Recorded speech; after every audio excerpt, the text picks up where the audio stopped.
Hello, my chicklets. Thank you for stopping by. Before we jump into the story, I would love it if you would all go to the link in the description and check out my Tumblr. One of my friends and I are hosting a work-in-progress swap event. So if you would like to participate, all of the information is going to be in my Tumblr under one of those posts, or the Tumblr for the Event Month blog, which you can also find on my Discord. Today I am going to be reading a story called Dreams versus Reality. This story is very dark, so please make sure you check out the content warnings before we continue with this. Without further ado, let me read to you Dreams versus Reality. The pain echoed through his body, stretched out on an operating table, spread wide like some experiment. His wrists had long grown raw, and Logan wasn't sure when he had stopped fighting. It must have been hours, maybe even days. All he knew was no matter how hard he had screamed, no one came.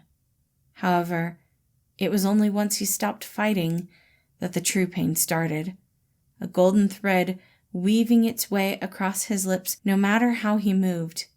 He let it happen, tears streaming down his face as his lips were sewn shut and his words were taken from him.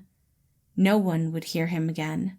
"This really is for the best," he heard Janice's voice echo through the room, but he didn't see the deceitful side. Logan was alone in this sterile place. "Now that you aren't such a nuisance, they will listen to you more."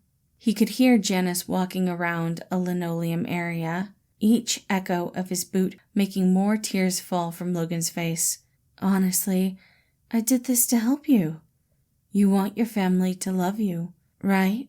Janice suddenly appeared by his side, leaning over him as he spoke. "They will after this. Now that you're quiet, they will care. And you know that's the truth." The metal cuffs around Logan's wrists snapped open as he quickly reached up to touch his mouth. He realized he didn't have a mouth at all. Fear ran through him stronger than any pain, terror that he would never speak again, never read out loud or rap or sing with the others, no matter how begrudgingly he had done so before. Logan lamented his loss as fear tore through him stronger than any pain he had experienced. He shot awake in his bed, real tears still streaming down his face. Logan was quick to feel for his mouth again, and when he realized it was completely intact and there weren't any stitches, he began to relax. He wasn't prone to nightmares, but the past few weeks of being ignored had been difficult on him. This wasn't the first time he had woken in a cold sweat, terrified that his words had been taken from him. Each time was different, graphic, and it terrified him. Sometimes it was Janice, sometimes it was Patton, and occasionally it was even himself, taking away his ability to share knowledge and discuss the world he loved so much. Maybe it was time to tell someone, time to ask for help. He hesitated, not sure if any of the others would want to help. Their relationships had all been a bit strained since the wedding, but he couldn't keep doing this.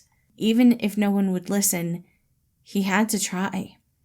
Getting up, Logan got dressed, hesitating to put on his tie as he remembered another rather vivid dream where his voice was stolen, but after a few deep breaths, he was able to secure the knot around his throat and leave his room. Patton would be downstairs cooking, and if anyone was willing to listen, it would be the fatherly side. Patton had been stressed lately, but he was also the most caring. He was the one who wanted to make sure the others were well taken care of. Logan walked into the kitchen, knocking on the wall to get Patton's attention. "Oh, hey, kiddo, what's up?" Patton was bustling around the kitchen, trying to get the day's meal together, but Logan still hoped his question was genuine. "I had a nightmare I would like to discuss." "Oh, well, that's good. I'm glad you slept well." Patton obviously wasn't paying attention as he attempted to scramble eggs and cook French toast at the same time. Logan felt his throat dry out. It was hard enough asking for help, but repeating himself was so much harder. The weight weighed on him. He wasn't sure if he should tell Patton again or just let it go. Maybe right now wasn't an opportune time. Maybe he should just wait until later. "Hey, would you mind putting the milk back in the fridge for me?" Patton asked, and in that moment, Logan's words dried up. He would wait. Maybe he would ask for help later. "Of course," he answered, putting away the milk and helping Patton where he could. If Logan's tie felt a little bit tighter, if his hands shook a little bit more, it didn't matter. At least he was helping his family. He would be fine. Really. What were a few nightmares? By the time they had finished, the other two had shown up, and Logan didn't intend on having this conversation in front of multiple people. He had seen in the past how seriously they took his issues. Still, the dream nagged at him, and he felt his tie tighten around his neck even more. "Thank you for your help, Logan." "Of course," Logan whispered, as his nightmare rang through his head. "Now that you're quiet, they will care." That wasn't the truth. He knew that. But then, why did it feel like his nightmare was right? Logan sat down at his chair, barely touching the food that had been made. He hid his hands under the table, trying to hide the way they shook. This was illogical. He had no idea what their responses or reactions were going to be until he spoke up and said something. Yet he couldn't find a way to say anything. He found the echoing voices in his head repeat after repeat of the nightmare he had been having. Logan felt like he was going to cry, like he was going to burst if he didn't say anything. He opened his mouth, looking at the others, but they were already gone. He hadn't even noticed them leaving, and now the feeling of being alone sat heavy in his stomach. Had they even noticed the stress he was under while they enjoyed breakfast in front of him? Logan stood up, curling his arm around himself as he put his coffee mug in the sink to clean out later. Maybe he would come down later. Each step felt heavy, and since Logan hadn't been sleeping well, he thought he might sleep off the feeling of hopelessness he had. At least in his dreams, there was hope they would care for him. In this cold reality he found himself in, Logan wasn't sure that was ever going to be true.